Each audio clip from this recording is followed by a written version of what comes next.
The air conditioning in the finance manager's office is always set just a little too cold. It keeps you alert, but not alert enough to realize you are signing your own financial death warrant.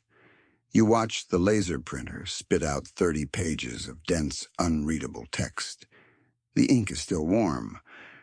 The salesman slides the paper across the mahogany desk, taps a specific line with a heavy gold pen, and smiles. It is a predatory smile, the kind a farmer gives a prized animal right before the slaughter. You sign the line, you grab the keys, you walk out into the glaring sunlight, press the unlock button, and the headlights of your brand new $70,000 SUV flash in acknowledgement. For the next 48 hours, you feel like a king. You grip the leather steering wheel.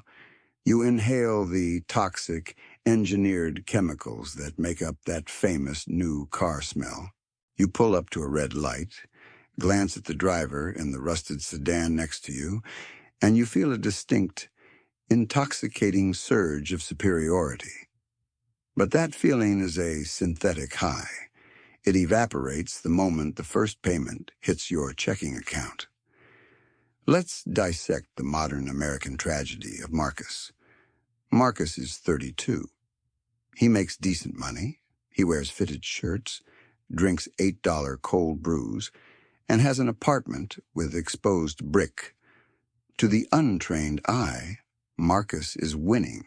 He is the blueprint of a successful modern professional. But pull back the curtain, and Marcus is drowning in shallow water. His bank account is hovering dangerously close to zero by the 25th of every month. He didn't buy a vehicle to get from point A to point B. He bought a $70,000 steel cage to convince strangers on the highway that his life is perfectly put together.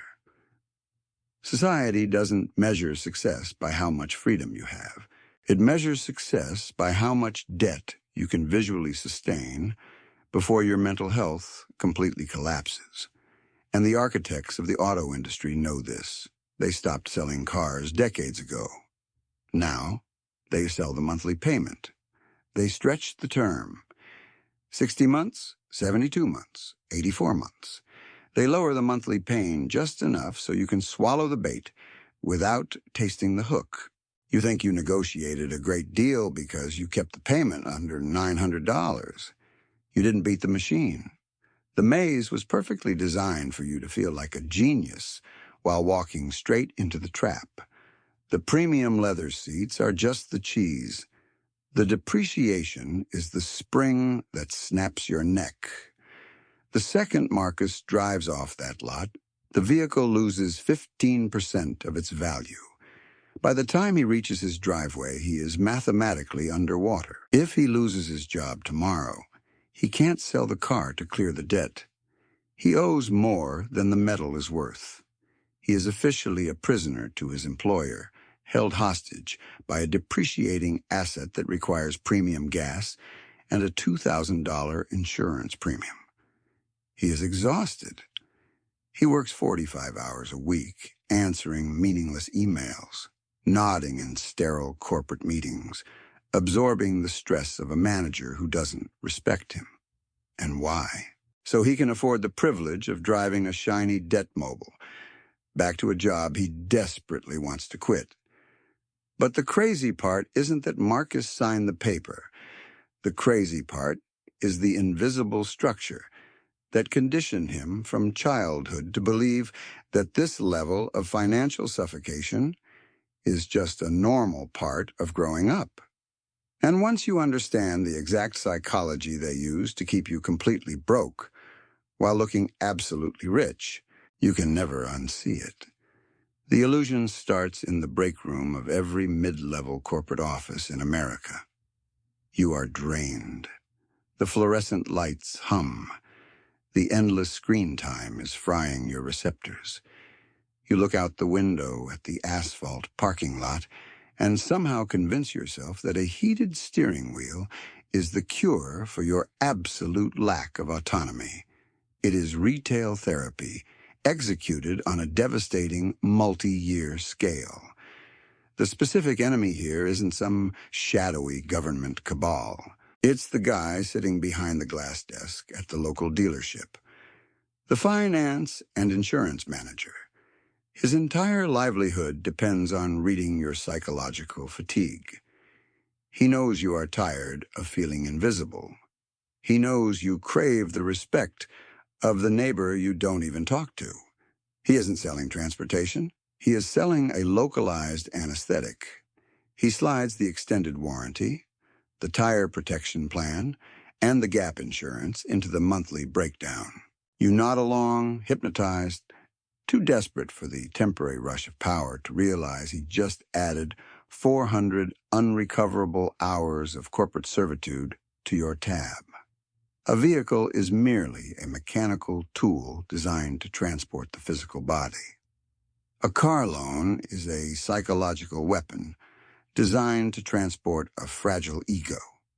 The financial institution doesn't charge you interest on the horsepower. They charge you interest on your vanity. Fast forward 8 months. The pristine floor mats are stained with spilled coffee. That intoxicating new car smell has been replaced by the stale scent of quiet desperation. The initial high of flexing on your coworkers during the commute has completely evaporated. The human brain is a tragic machine. It normalizes luxury in exactly 12 weeks. This is the hedonic treadmill operating at maximum velocity. But the 84-month contract you signed doesn't care about your neurochemistry. The dopamine is long gone, but that $900 withdrawal hits your checking account with the ruthless precision of an atomic clock. You are navigating a concrete maze every single morning. You merge onto the congested highway, surrounded by a million other perfectly conditioned lab rats, all sitting inside heavily financed metal boxes, racing toward cubicles you despise just to generate the capital required to pay off the cages that brought you there. It is a flawless ecosystem of voluntary bondage. And the architects of the system have meticulously mapped your breaking point. They know exactly when the pain of the monthly payment begins to outweigh the fading pleasure of the ride. Right around month 36, when your tires are bald and your patience is wearing thin, they send a brightly colored envelope, a pre-approved upgrade. They smile, shake your hand, and generously offer to roll your massive negative equity into a brand new illusion. They offer to reset the trap. Phase 1. The phantom debt execution. You think the seamless trade-in process is a reward for your stellar credit history. It is a financial execution disguised as a VIP experience. You take the $7,000 you are actively underwater on the old SUV, and you bake it directly into the principal of the new luxury truck. You are now paying compound interest on a ghost.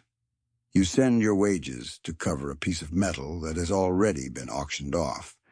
You justify the trade-in. You tell yourself the new warranty brings peace of mind. It's a psychological defense mechanism to avoid the unforgiving math. Let's rip the Band-Aid off and use the one currency they pray you never calculate: time. Let's dissect the temporal slaughter of your new $80,000 truck. You finance it over 84 months at 8% interest. You aren't paying 80 grand. With compound interest, full coverage insurance, premium gas, and maintenance, that vehicle commands over $110,000 of your capital. Translate that into your lifeblood. If you earn a respectable $40 an hour after taxes, 110,000 divided by 40 is 2,750 hours of your finite, unrecoverable existence. Think about what that number represents. That is 14 months of waking up at 6 in the morning, battling gridlock, and performing tasks you tolerate for people you despise. 14 solid months of your actual life, permanently deleted, just to finance a piece of metal that sits idle in a parking lot for 22 hours a day. You didn't buy a vehicle. You bought a mobile, solitary confinement cell, paid for with your biological clock. They abstracted the pain. If the salesman asked you to physically hand over 14 months of your weekends for the keys, you'd run out of the dealership. But because they hide the extraction behind a digitized monthly debit, you sign with a smile. The pursuit of status is the fastest route to actual poverty.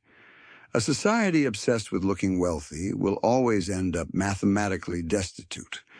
The amortization schedule keeps you trapped. For the first 3 years, your payments are just feeding the bank's interest engine. You barely scratch the principal. Meanwhile, the asset depreciates like a rock. You owe 70 grand. The truck is worth 50. You're chained to a sinking ship, convinced the heated seats make it a luxury cruise. If an emergency hits, you cannot liquidate to save yourself.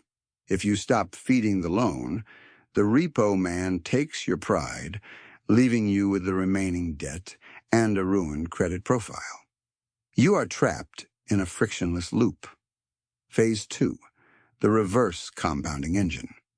Every time you finance a depreciating liability, you trigger a reverse snowball. Your future income is consumed before you earn it. You're paying a premium to destroy your net worth. You steal from your 50-year-old self, who just wants to rest, to subsidize the ego of your 30-year-old self, who wants to flex at a red light. Bank executives don't drive heavily financed trucks. They collect the interest generated by your vanity. They harvest your impatience. And as long as you value the appearance of wealth over the mathematics of freedom, they will keep building bigger cages. You want the red pill? Here it is. The ultimate flex in the modern world isn't a $70,000 truck. The ultimate flex is absolute, unapologetic invisibility. We call it stealth wealth. The art of looking entirely unremarkable while your asset column quietly compounds in the dark. Picture the exact opposite of Marcus. Let's look at the ghost in the machine. He drives a 9-year-old sedan with a minor dent in the rear bumper. When he pulls up to a stoplight next to the guy in the financed luxury SUV, the SUV driver looks down, feels a quick hit of superiority, and assumes the guy in the sedan is losing at life. But the guy in the sedan doesn't have a monthly payment. He doesn't have negative equity. When his transmission eventually slips, he doesn't panic. He just writes a check from an emergency fund that has been quietly gathering interest for a decade.